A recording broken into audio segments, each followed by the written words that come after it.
할렐루야. 자, 따라서 하세요. 왜 미련한 처녀인가? 오늘 말씀의 제목이에요. 오늘 읽은 성경 본문 말씀은 여러분들이 잘 아는 말씀이에요. 열 처녀의 비유. 이 비유는 예수님께서 장차 이 땅에 재림하시게 될 것인데,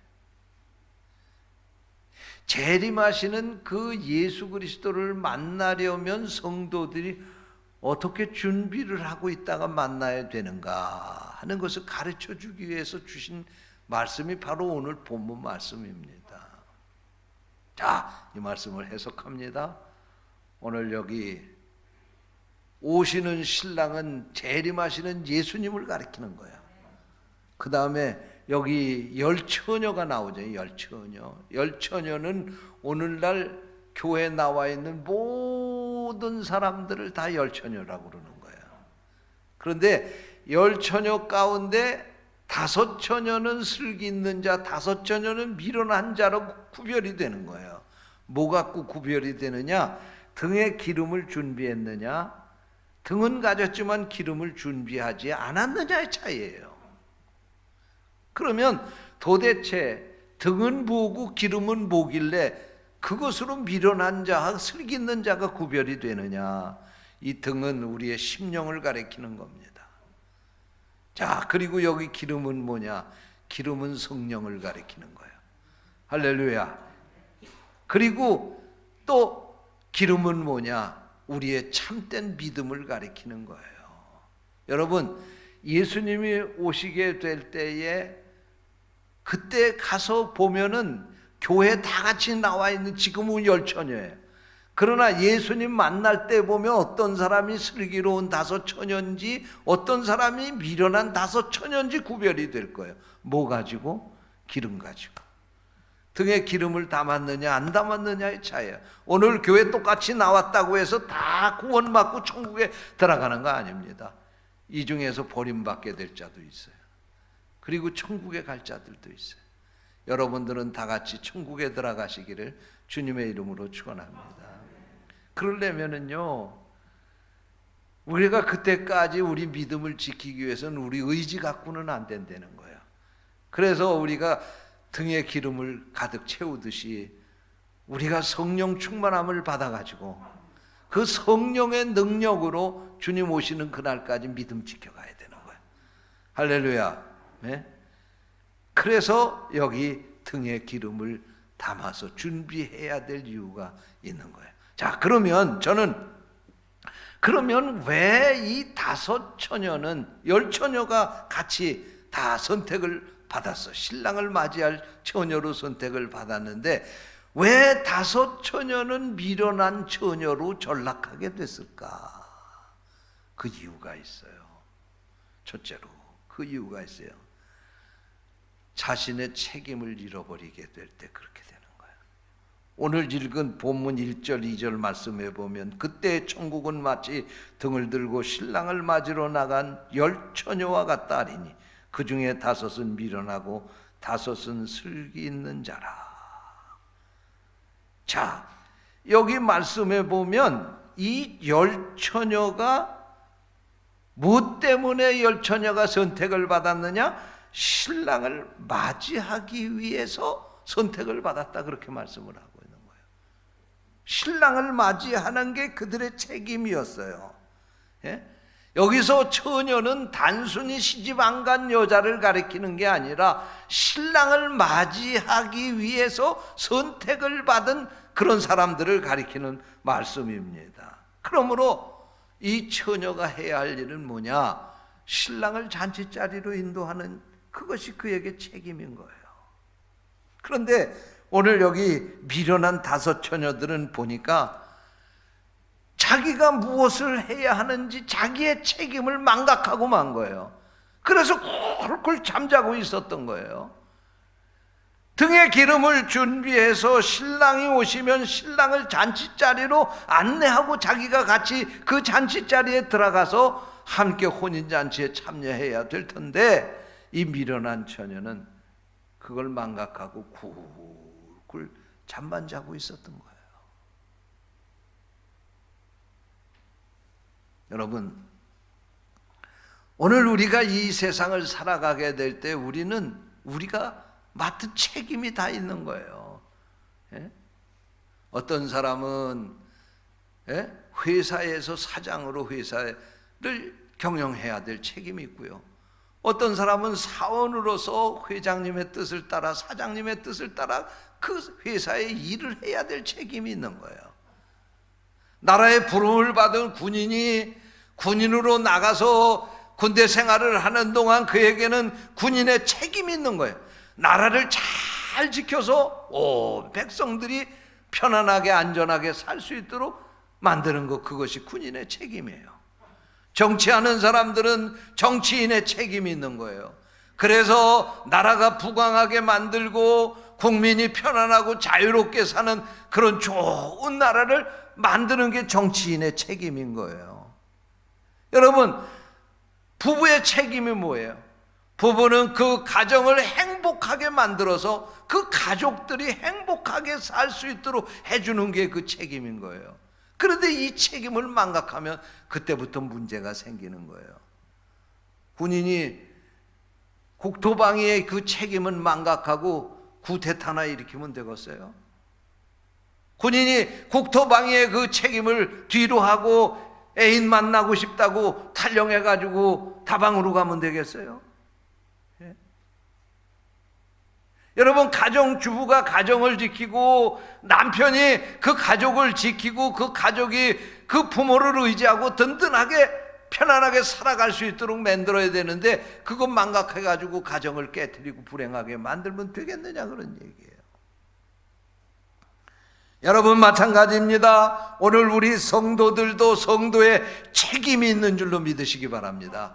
그게 뭐예요? 우리가 믿음 잘 지키고 살다가 주님 오시는 날 주님 영접하는 거예요.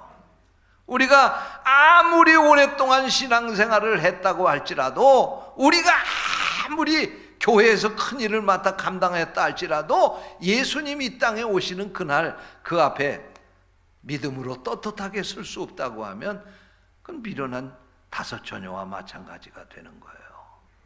사랑하는 성도 여러분, 자신의 책임이 무엇인지를 아십니까? 그 책임을 잊지 않고 끝까지 주님 오시는 날까지 잘 감당하시기를 주님의 이름으로 축원합니다. 둘째로, 왜 이 처녀들이 미련한 처녀로 전락했는가? 이들은 어떻게 살아야 되는지를 몰랐어요. 오늘 읽은 본문 3절 말씀에 보니까 미련한 자들은 등을 가지되 기름을 가지지 아니하고, 5절 말씀에 보니까 신랑이 더디옴으로 다 졸며 잘세. 신랑을 맞이할 신부로 선택을 받았다고 하면 신랑을 맞이하기 위해서 등도 준비해야 되고 기름도 가득 채워야 될 거 아니에요. 왜? 조금만 가지고 갔다가 기름이 다 떨어지면 신랑 맞이할 수 없기 때문에 그런 거예요. 신랑을 맞이하는 신부가 신랑이 오기까지 잠은 어떻게 되는 거예요? 여기 미련한 처녀들은 보니까 신랑이 더디 왔다고 다 졸며 잤다는 거예요. 내가 지금 무슨 일을 하기 위해서 여기 있는지 그걸 모르는 거예요. 그렇기 때문에 결국은 신랑이 오게 될 때에 그들은 버림을 받게 됐다는 말씀입니다. 여러분, 신앙생활은 포기입니다. 주님께서 우리를 부르실 때 우리에게 말씀하시기를 마태복음 10장 38절에 자기 십자가를 지고 나를 쫓지 않는 자는 내게 합당하지 않다고 하셨고, 마태복음 16장 24절에서는 나를 따라오려거든 자기를 부인하고 자기 십자가를 지고 나를 쫓아야 된다, 그렇게 말씀을 하셨어요. 예? 여러분, 여기 이 처녀들이 말이에요, 신랑을 맞이하기 위해서 지금 선택을 받았다고 하면 자기 생활 모든 거 다 포기해야 되는 거 아니에요. 잠이 온다 할지라도 졸지 말고 자지 말고 신랑을 기다려야 될 게 아니에요. 그가 해야 될 첫 번째 일이 뭐예요? 신랑을 맞이해서 혼인잔치로 들어가는 일이에요. 그러나 이 처녀들은 신랑이 더디 오니까 졸집다고 잠잔 거예요. 그러다가 결국 신랑이 오게 되니까 그때 일어나 가지고 내게 있는 기름을 보니까 기름이 다 떨어져 지금 그 등이 불이 꺼져가고 있는 거예요. 그래서 옆에 사람에게 가가지고 아이고 내 이 등에 기름이 지금 다 떨어져서 불이 꺼져가니 당신 기름을 좀 나눠달라 그러고 요청을 하니까 그들이 거절을 하는 거예요. 여러분 이게 무슨 말씀입니까? 천국은 내 믿음 갖고 가는 거예요. 내가 기름 준비 안 했다고 남의 기름 가지고 신랑 맞이할 수 없는 것처럼 여러분 내 믿음 가지고 천국 가는 거지 남의 믿음으로 내가 거기에 어떻게 그 힘 빌려가지고 천국 가는 게 아닙니다. 제가 어느 날 대신방을 하는데 어느 가정에 갔더니 그 집사님 남편 되시는 분이 신앙생활을 안 하시는 분이에요. 그래서 제가 그분에게 아유 선생님 이제 예수 믿으시고 천국 가셔야지요 그랬더니 그분이 저한테 그래요. 목사님 나는요 교회 안 가도요 천국은 맡아놨습니다. 그래요. 그 어떻게 천국을 언제 맡아놓으셨습니까? 그랬더니 저한테 얘기하길 목사님 우리 집사람이 얼마나 열심입니까? 나는요 천국 가는 날 우리 집사람이 다리만 붙잡아도 같이 천국에 갑니다. 여러분 천국은 내 믿음 갖고 가는 거예요. 기름을 나눠달라고 해서 나눠줬어요. 천만의 말씀입니다. 내가 기름 준비하지 못하면 신랑 맞이할 수 없었던 것처럼 천국은 내 믿음 없으면 못 가는 거예요. 부모님 백으로 가는 것도 아니고요. 아내나 남편이 믿음 가졌기 때문에 나도 묻어서 가는 것이 아닙니다. 천국은 내 믿음 갖고 가는 거예요. 믿으시기 바랍니다. 여기 미련한 처녀는 그걸 몰랐어요. 그래서 그는 미련한 처녀가 된 거예요. 셋째로 왜 이들은 미련한 처녀로 전락을 했는가? 이들은 기회가 또 있겠다 그렇게 생각하는 거예요. 기회가 한 번으로 끝난다고 생각을 안 한 거예요. 이번에 못하면 또 기회가 있겠지 그렇게 생각을 한 거예요. 오늘 본문 3절 4절 말씀입니다. 미련한 자들은 등을 가지되 기름을 가지지 아니하고 슬기 있는 자들은 그릇에 기름을 담아 등과 함께 가져갔더니 11절 말씀에 보니까 그 후에 남은 처녀들이 와서 가로되 주여 주여 우리에게 열어주소서라고 말씀을 하고 있습니다. 여러분 왜 이들이 미련한 처녀가 되었느냐? 등에 기름을 준비하지 않았기 때문에 그런 거예요. 이 정도의 기름을 가지면 신랑을 맞이할 수 있을 것이라고 생각을 했는데 신랑이 더디 오게 되자 기름이 다 떨어져 가고 있습니다.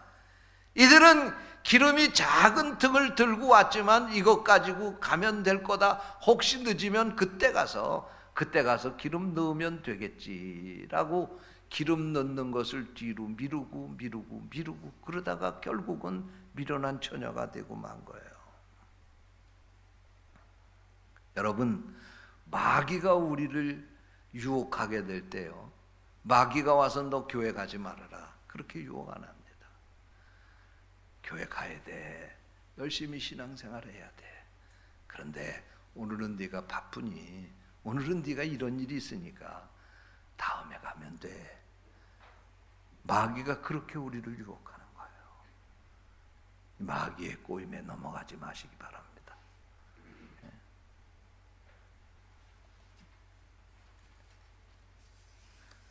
러시아의 문호 톨스토이의 작품 가운데 4가지 의문이라고 하는 책이 있는데 이 책에 보면 인생에서 풀기 힘든 3가지의 의문을 가지고 고민을 하는 한 임금이 있었습니다. 그 임금의 3가지 의문은 이것이었습니다. 첫 번째로는 모든 일에 있어서 가장 적절한 시기는 언제인가? 두 번째 의문은 어떤 사람이 가장 중요한 사람인가? 세 번째 의문은 세상에서 가장 중요한 일이 무엇인가? 이 3가지 의문을 풀기 위해서 그 나라에 아주 지혜로운 사람이 노인이 한 분이 계신데 그분이 저 깊은 산 속에 사신다고 하는 얘기를 들어서 그분에게 찾아가서 내 의문을 좀 질문을 하고 대답을 받아야 되겠다. 그리고 임금이 그곳에 찾아갔어요. 찾아갔는데 보니까 그 지혜자 어르신이 밭에서 일을 하고 있는 거예요. 임금이 왔다고 하는데도 눈 하나 깜짝 안 하고 이 노인이 밭에서 일을 하는 걸 멈추지 않는 거예요. 그래서 무슨 문제를 가지고 왔는지를 이 임금이 그 지혜자 노인에게 찾아가서 얘기를 한 거예요. 여보시오, 내게 이런 의문이 있어서 이거 해답을 좀 얻으려고 당신한테 왔는데 나에게 좀 가르쳐 주시오. 그런데도 듣기만 하고 꿈쩍도 안 하고 자기 일만 계속하고 있는 거예요. 화가 났습니다. 그런데 갑자기 산속에서 한 청년이 뛰어오더니 피투성이가 돼가지고 이 임금 앞에 쓰러지는 거예요. 임금이 그 청년의 피를 닦아주고 그 상처를 싸매주고 그리고는 간호를 지극정성으로 해줬습니다. 그러자 그 청년이 눈물을 흘리며 무릎 꿇고 임금님에게 얘기를 하는 겁니다. 임금님, 사실 제가 임금님을 죽이려고 하는 계획을 가지고 있었던 사람입니다. 그러나 오늘 보니까 임금님이 이렇게 좋으신 분인데 이 어지신 분을 내가 못된 생각을 가지고 있었습니다. 이제부터 제 목숨이 다하는 그날까지 충성하며 살겠습니다. 그리고 맹세를 하는 거예요. 그러니까 그 얘기를 듣고 일을 하고 있던 노인이 이렇게 얘기를 한 거예요. 세상에서 가장 중요한 때를 물으셨죠. 그게 바로 지금이 올시다. 세상에서 가장 중요한 사람이 누구냐고 물으셨죠. 그게 바로 지금 당신이 만난 그 피투성이 청년이요. 세상에서 가장 중요한 일이 무엇이냐고 물으셨죠. 지금 당신이 그 피투성이 청년의 상처를 싸매주고 치료해주고 지극정석으로 보살피고 있는 바로 그 일이 세상에서 가장 중요한 일이요 라고 대답을 했다는 거예요. 여러분, 그렇습니다. 지금이 중요합니다. 신앙생활도 마찬가지예요. 올해 잘못하는 사람 내년에 잘하리라고 기대할 수 없는 거예요. 오늘 못하면 다음에도 기대할 수가 없는 거예요. 목사님, 내가 이제 지금 바쁘니까 못하지만 내가 좀 덜 바빠지면 하겠습니다. 내가 이런 목표를 가지고 하는데 이게 다 이루어지면 하겠습니다. 그러지 말라는 거예요. 오늘 이 순간이 지나가면 다시는 우리에게 기회가 오지 않을 수도 있어요. 오늘 지금 이 순간, 지금 내가 하고 있는 주님 앞에서 내가 맡은 이 일이 가장 소중한 일이라고 생각하고 그 일에 최선을 다하여 충성하는 성도들이 되시기를 주님의 이름으로 축원합니다. 기도하겠습니다. 하나님 아버지, 감사합니다. 우리에게 귀한 말씀을 주시고 우리가 미련한 처녀가 되지 않기 위해서는 어떻게 해야 할지 도전을 주시니 감사합니다. 이 말씀 앞에 부끄럽지 않게 살 수 있도록 날마다 성령으로 우리를 감화 감동하시고 도와 주시옵소서. 그래서 주님 오시는 날 우리가 다 기쁨으로 주님 맞이하고 천국 잔치에 들어가게 해 주옵소서. 주님의 이름으로 간절히 기도하옵나이다. 아멘.